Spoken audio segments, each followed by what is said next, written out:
வணக்கம். வாங்க இன்றைக்கி வீடியோவில் என்ன பார்க்க போகிறோன்னா காளான் பிரியாணி தானே. நல்ல கமன்னு வாசனையோட அது வீட்டில் இருக்கக்கூடிய அரிசி வச்சு செய்யக்கூடிய ஒரு பிரியாணி ரெசிபி தாங்க. வாங்க எப்படி செய்யலான்னு பார்க்கலாம். பார்க்கவே சூப்பராக இருக்குங்களா, சாப்பிடும் செம்ம சூப்பராக இருக்கும். கண்டிப்பாக இந்த மெத்தடில் ட்ரை பண்ணி பாருங்கள். இந்த பிரியாணி கறி பிரியாணியோடையே சூப்பர் டேஸ்ட்டாக இருக்கும். நம்ம மஷ்ரூமில் செஞ்சுன்னே சொல்ல மாட்டோம், அந்த மாதிரி ஒரு டேஸ்ட் கொடுக்கும். வாங்க எப்படி செய்யலான்னு பார்க்கலாம். அதுக்கு தேவையான அளவு காளான் எடுத்துக்கோங்க. எந்த ஷேப்பில் வேணாலும் நீங்கள் கட் பண்ணிக்கோங்க. நான் நீளமாக கட் பண்ணியிருக்கேன். இதில் 1 ஸ்பூன் இஞ்சி பூண்டு பேஸ்ட்டு, காரத்துக்கு மிளகாய்த்தூள், இப்போது கொஞ்சமாக புதினா கொத்தமல்லி சேர்த்துட்டு, தயிர் 1 ஸ்பூன் அளவுக்கு சேர்த்துக்கோங்க, கெட்டி தயிர். கொஞ்சமாக உப்பு சேர்த்து நல்லா கலக்கி விட்டுட்டு ஒரு அரை மணி நேரம் ஊற வச்சிடுங்க.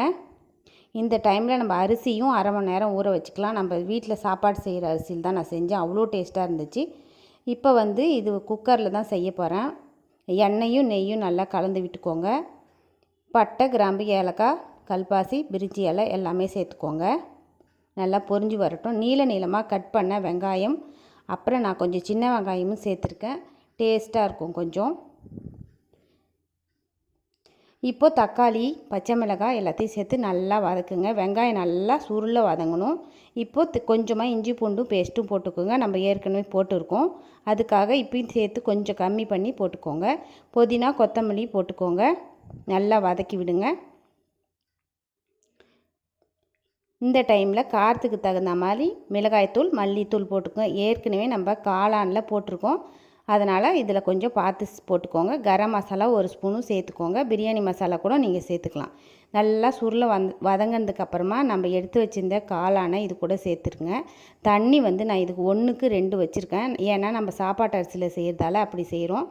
இதே நீங்கள் பாசுமதி ரைஸாக இருந்துச்சுன்னா 1க்கு 1.5 வச்சுக்கோங்க. சீரக சம்பாவாக இருந்தாலும் 1க்கு 2 வச்சுக்கலாம். இப்போ தேவையான அளவு உப்பு போட்டுட்டு நம்ம நல்லா கொதி வந்ததுக்கப்புறமா நீங்கள் அரிசியை சேருங்க. நல்லா கொதி வந்ததுக்கப்புறம் சேர்த்துட்டு செக் பண்ணி பாருங்கள், காரம் உப்பு எல்லாமே இருக்கான்ட்டு. இந்த டைமில் நான் கொஞ்சமாக வெங்காயம் பொரித்து வச்சுருக்கேன், அதையும் அது கூட சேர்த்துருக்கேன். வறுத்து வச்ச கொஞ்சமான முந்திரி பருப்பையும் சேர்த்துருக்கேன். கொஞ்சமாக புதினா கொத்தமல்லியும் சேர்த்தாச்சு. நல்லா கமன்னு இருக்குங்க.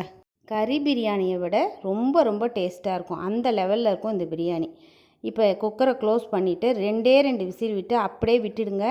விட்டுட்டு ஒரு 10 நிமிஷம் நம்ம அது ஆவிலாம் அடங்கினதுக்கப்புறமா நீங்கள் ஓப்பன் பண்ணுங்கள். அடடா, வாசனை செம்ம சூப்பராக இருக்குது. கண்டிப்பாக ட்ரை பண்ணி பாருங்கள். பொலன்னு வரும். இதை கண்டிப்பாக நம்ம வீட்டு அரிசிலையும் செய்யலாம், பாசுமதி, சீரக சம்பா எல்லாத்துலேயுமே செய்யலாம். இந்த வீடியோ பிடிச்சிருந்துன்னா லைக் பண்ணுங்கள், ஷேர் பண்ணுங்கள், கமெண்ட் பண்ணுங்கள், மறக்காமல் சப்ஸ்கிரைப் பண்ணுங்கள். நன்றி.